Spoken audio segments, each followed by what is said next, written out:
Selamat pagi, para peserta mata kuliah Sejarah Pemikiran Ekonomi. Jadi hari ini saya akan bicara tentang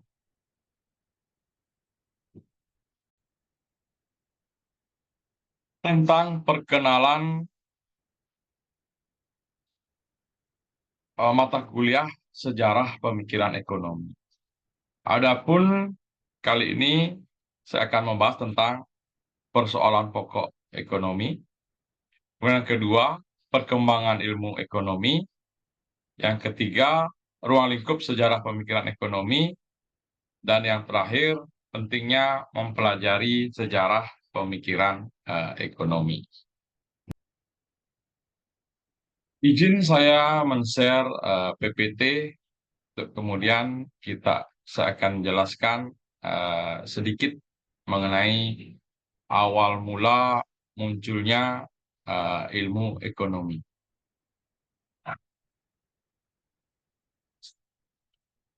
Perkenalkan, saya Ana Agung Bagus Putuwidanta.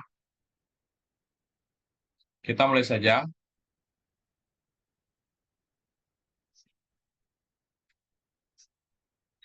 Nah, yang pertama, bicara ilmu ekonomi. Ilmu ekonomi itu adalah ilmu pengetahuan sosial yang paling mudah dibandingkan dengan pengetahuan sosial lainnya. Kurang lebih seluruh pengetahuan yang diformalisasi kurang lebih baru 200 tahun yang lampau. Jadi aktivitas pokok manusia yang dipersoalkan oleh ilmu ekonomi itulah masalah. Yang pertama itu produksi, yaitu merupakan masalah dasar di dalam setiap perekonomian. Yang kedua adalah pertukaran. Yang ketiga adalah distribusi barang. Nah, adalah suatu fakta bahwa alam, kemudian tenaga kerja manusia itu tidak dihasilkan dalam jumlah yang cukup.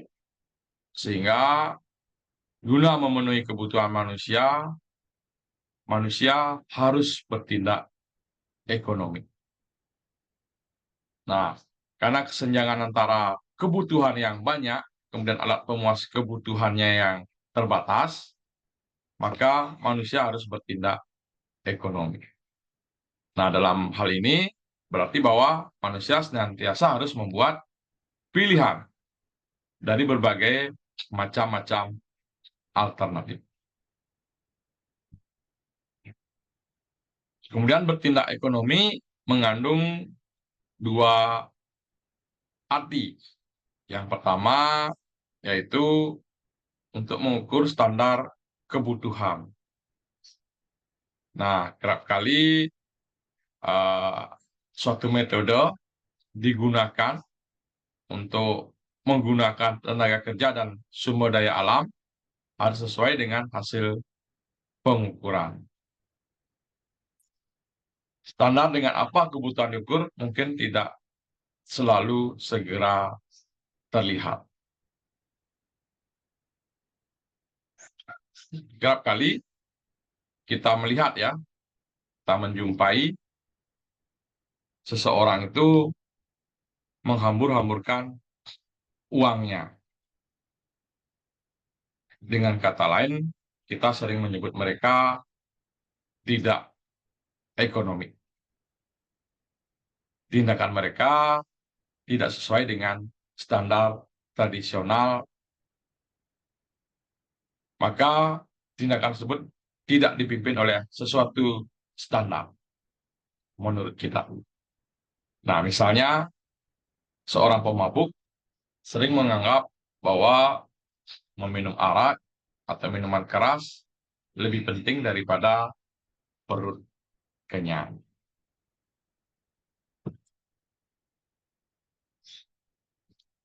Nah, kemudian saya akan lanjut ke perkembangan ilmu ekonomi.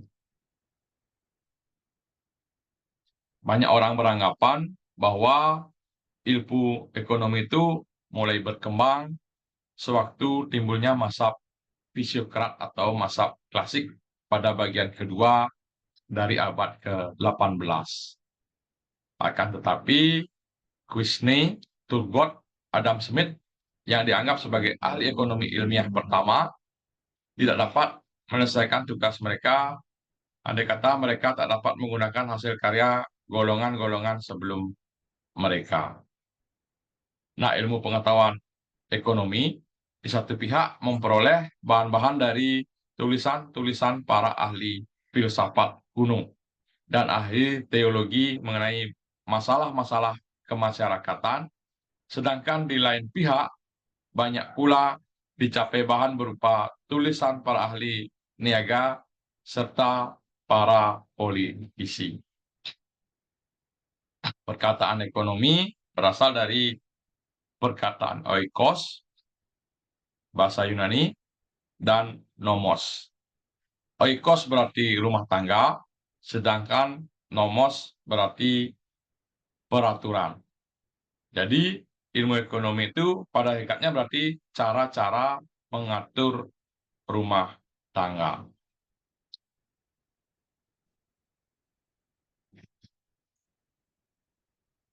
Banyak anggapan ilmu ekonomi itu berkembang sewaktu timbulnya mazhab fisiokrat, mazhab klasik bagian kedua. Nah, kemudian ini dipengaruhi oleh Yunani dan Romawi kuno dan mendapat bahan dari tulisan-tulisan ahli filsafat. Pengaruh Yunani dan Romawi kuno atas ilmu ekonomi itu sangat besar. Bangsa Yunani kuno, terutama Plato dan Aristoteles, banyak mengemukakan pembahasan-pembahasan mengenai ilmu ekonomi. Asas pikiran Plato dianut oleh tokoh masa Fisiokrat yang bernama Quisney. Sedangkan asas pikiran Aristoteles sangat mempengaruhi aliran pikiran ahli-ahli ekonomi pada abad pertengahan, di antaranya Adam Smith. Setelah zaman Aristoteles berakhir, muncullah aliran hedonisme. Nah, aliran hedonisme ini mengutamakan kenikmatan, di mana kenikmatan harus dicapai dengan pengorbanan ekonomi sekecil-kecilnya. Lawan aliran ini adalah aliran sinis. Pada dasarnya, aliran sinis mengajarkan bahwa kebahagiaan tidak terdapat pada orang-orang yang telah mencapai kenikmatan sebesar-besarnya, melainkan kepada para mereka yang dapat menjauhkan diri daripada kenikmatan. Sehingga ada dua paham dari aliran sinis. Yang pertama, carpe diem, petiklah hari. Dengan perkataan lain, carilah kenikmatan sebesar-besarnya. Kemudian yang kedua, memento mori, ingatlah bahwa engkau sebagai manusia suatu saat akan meninggal.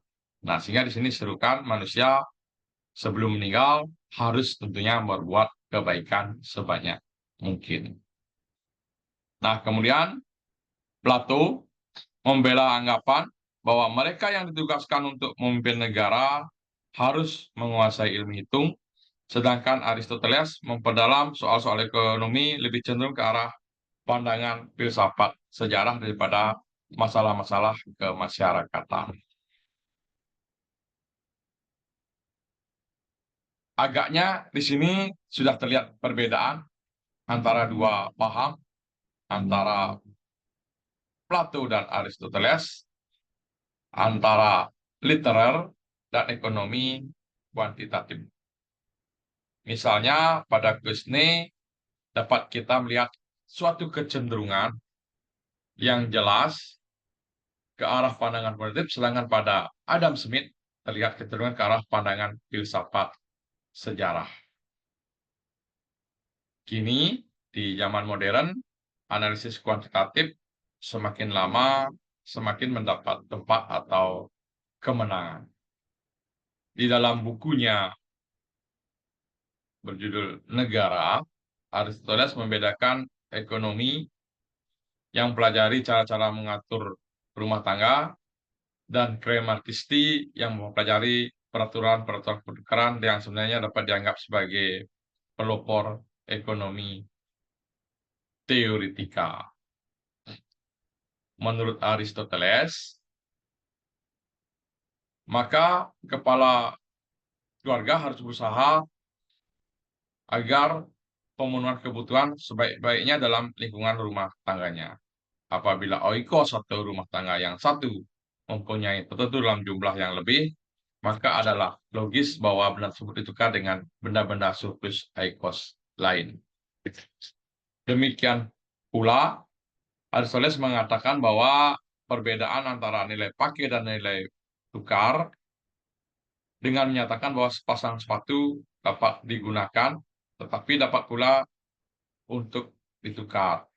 Anggapan selanjutnya adalah bahwa baik uang maupun pertukaran yang dimungkinkan oleh uang adalah esensial bagi kehidupan masyarakat. Nah, bisa saudara bayangkan bagaimana kesulitan-kesulitan yang hadapi saat barter ekonomi. Nah, kemudian Aristoteles menguraikan uang sebagai suatu benda yang semula diidamkan oleh setiap orang karena mungkinan penggunaannya yang langsung, dan dengan demikian diterima sebagai suatu alat pertukaran, maka semua orang mempunyai kepastian bahwa uang tersebut dapat dialihkan ke pihak lain. Akan tetapi ia menekankan bahwa usaha untuk mencapai uang janganlah dijadikan tujuan, seperti halnya dalam hubungan membeli dan menjual. Dan bahkan secara lebih sipil, dalam hal meminjamkan uang dengan mendapatkan bunga modal,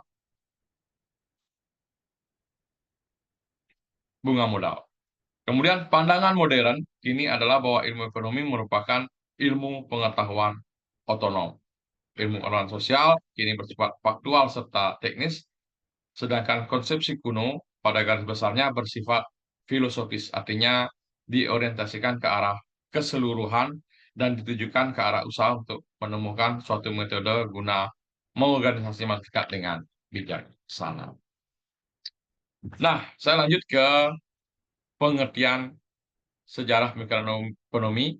Nah, ini merupakan suatu cabang ilmu pengetahuan yang menyajikan riwayat kronologis mengenai produk-produk intelektual atau pandangan, prinsip-prinsip, konsep-konsep, dan teori-teori yang terorganisasi mengenai ilmu ekonomi dan penjelasan mengenai penyebabnya.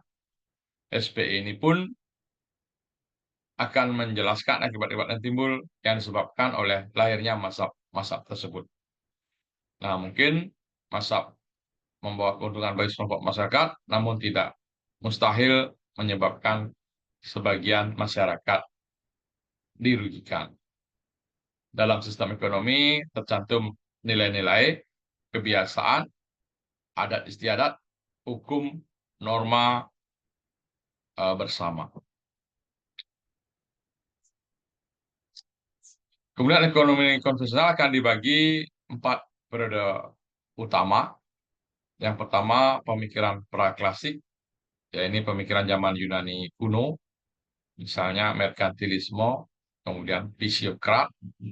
Kemudian pemikiran klasik yang kedua, pemikiran klasik ada tokohnya di situ, Adam Smith dengan bukunya The World of Nations 1976 yang memberikan gagasan tentang invisible hand, di mana mekanisme pasar melalui harga sebagai instrumen utama. Akan tetapi ini menemui kegagalan pada masa The Great Depression. Kemudian muncul pemikiran sosialis komunis di akhir 1800, pemikiran dari Karl Marx, yaitu Komunis Manifesto. Nah, di saat The Great Depression tahun 1930, ini mendapat perhatian dan tepat di dunia. Misalnya ada tokoh Mao di Cina dan Lenin di Rusia yang mengaplikasikan pemikiran sosialis komunis. Kemudian yang terakhir pemikiran ekonomi modern, yaitu ada yang mendukung klasik, namanya mazhab neoklasik. Kemudian ada kaum institusionalis. Kemudian ada pemikiran Pareto, kemudian ada Karl Mayer, sampai pemikirannya Samuelson. Nah, tadi sudah panjang lebar kita bahas tentang sejarah ilmu ekonomi dari awal sampai ke masa modern.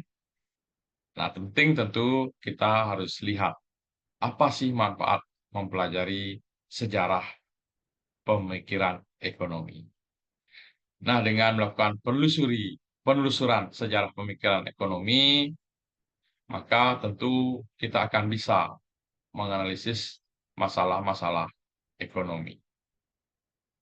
Meskipun dalam ilmu ekonomi menunjukkan tidak ada suatu teori ekonomi yang dapat menjawab semua problema ekonomi, pemikiran ekonomi klasik merupakan pengembangan pemikiran ekonomi sebelumnya, klasik dan praklasik. Secara garis besar, perkembangan sejarah dan sistem ekonomi komersial mengalami beberapa fase yang berbeda atau 4 fase. Nah, tentu di antara masa tersebut terdapat kritik atau dilengkapi oleh fase berikutnya.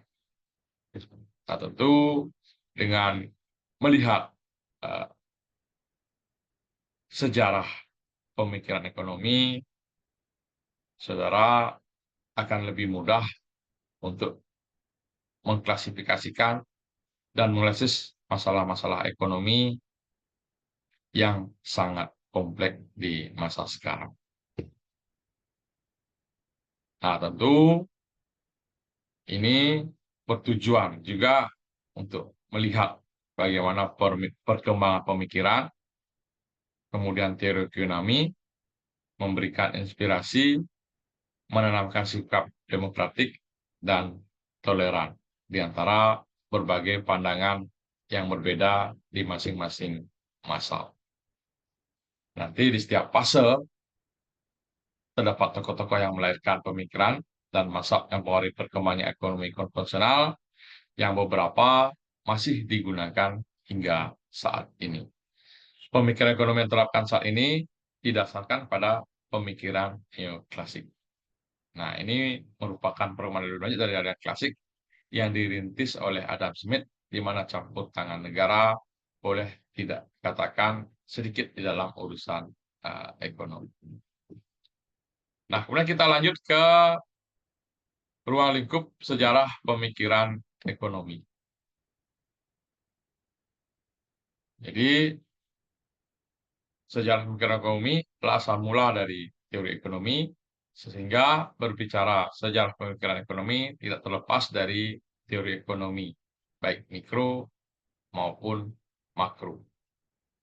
Yang dibicarakan dalam teori ekonomi, bagaimana mengatur input jadi output, masalah transformasi, faktor produksi dari menjadi barang dan jasa, ini merupakan hasil pemikiran ekonomi dari 4 fase.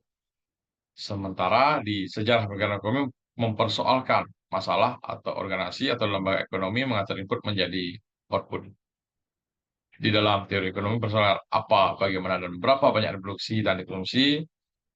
Dalam sejarah pemikiran ekonomi membicarakan masalah pengambilan keputusan dalam organisasi atau lembaga ekonomi untuk menjawab pertanyaan dalam teori ekonomi tersebut.